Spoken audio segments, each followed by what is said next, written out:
Hi, I'm Craig Janes, and I'm the 2011-2012 Henry Luce Resident Scholar here at the School for Advanced Research. Craig, as you know, I think the theme for this annual review is soul food, based on Socrates' statement that knowledge is food for the soul. And if you would please tell us about your project, what inspired you to pursue the research you're doing, and how you hope this might feed the knowledge base that enriches our lives. You know, I started working in Mongolia in 1996, largely through a series of, I think, fortunate or lucky accidents, serendipity, I suppose. And out of this, I began to become both aware and concerned at the nature of governance that had been introduced, particularly by outsiders to Mongolia, and concerned that it was not really fully protecting the livelihoods, the health of the Mongolian people. And I did a number of projects from 1996 to the present, but the one that I became most involved in and involved the most amount of work was really looking at climate change and the impact of climate change on rural people, and the degree to which rural people were pretty much left or cut adrift as Mongolia made a transition from a socialist country to a post-socialist country that was really, how shall we say, caught in sort of the current ideological drift to the right globally, reducing the amount of public services, the amount of public interest in people's livelihoods, and this was particularly the case in rural people.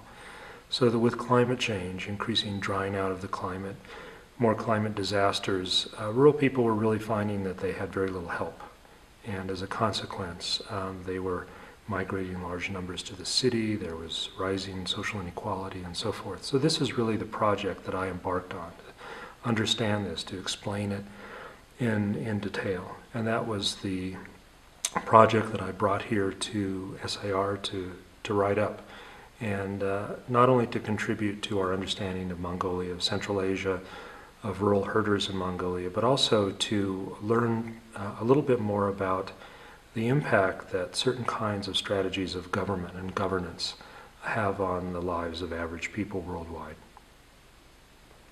What took you to Mongolia the first time? You know, I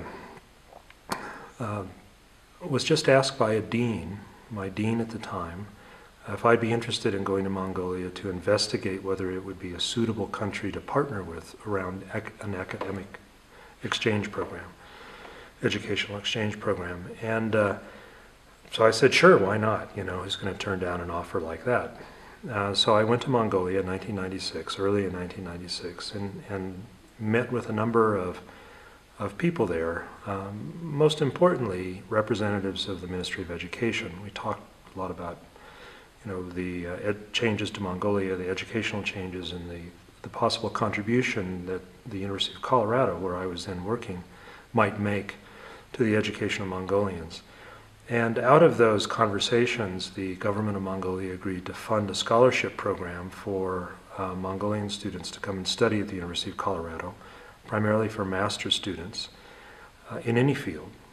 And many of those who had a background in health, I'm a medical anthropologist by training, and do a lot of work in public health. So many of those who had health backgrounds, physicians and so forth, that wanted higher education, began to study with me back at the University of Colorado. And as I was assisting them with developing their ideas for theses and so forth, it seemed irrelevant really for them to try and do a thesis based in the United States, based on US data. They were all very motivated to go back to Mongolia, and so I found myself in a position of really trying to facilitate their research in Mongolia, to identify sources of funding, to write grants, to do certain things to support their projects. And as I, helped them develop these projects, I became interested in some of my own projects. But many of my projects have been done jointly with my Mongolian students.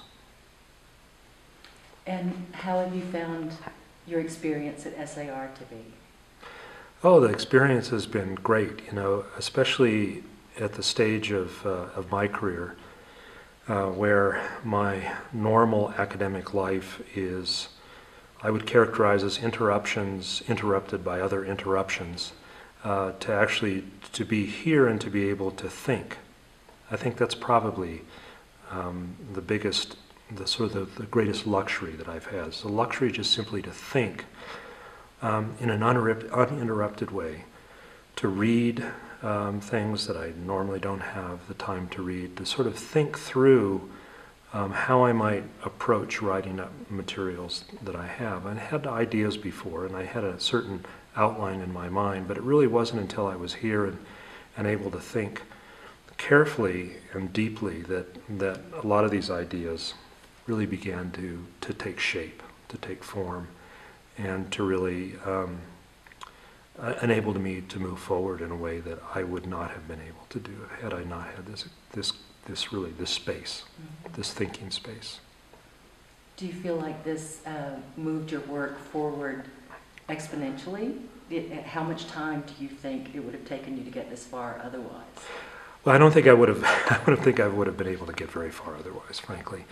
I've been trying to find and create space to do some of the writing that needs to be done for the last 4 years, really without much success. And it really wasn't until I came to SAR that I was able to really get moving and write hundreds of pages and so forth. It would normally, in the sort of normal course of my academic duties, would take months, if not years, to make that, to do that kind of writing, if I would have even been able to accomplish it at all, frankly.